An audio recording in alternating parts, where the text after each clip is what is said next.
Il y a quelque chose qui est très important à savoir, c'est que l'Algérie est le premier pays exportateur de GNL, de gaz liquéfié, et le quatrième exportateur de gaz naturel au monde. Donc, à 1 heure de vol de Marseille, forcément, c'est intéressant d'avoir un partenaire économique de cet acabit-là.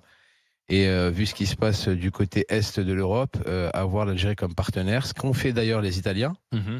avec Saipem et Eni, ce qu'ont fait les Espagnols avec Repsol, et les Français essayent justement de se rapprocher le plus possible du gouvernement algérien pour avoir, pour être au chaud cet été, quoi. Ouais, Cet hiver plutôt.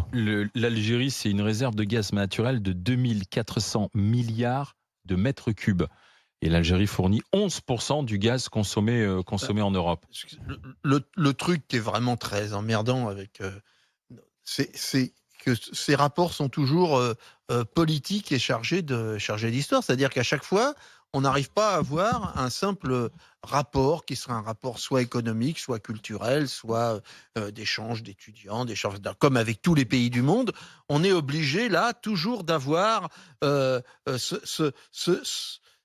cette espèce de rapport politique, le passé, ce qui Ouais, nous est on a le arrivé, et à chaque fois il faut des petites phrases, et à chaque fois, c'est-à-dire que on n'arrive pas à se libérer de ce lien de colonisation qu'on a eu, de la guerre d'Algérie, des gens qui font de la pression politique, à gauche, à droite, à l'extrême droite.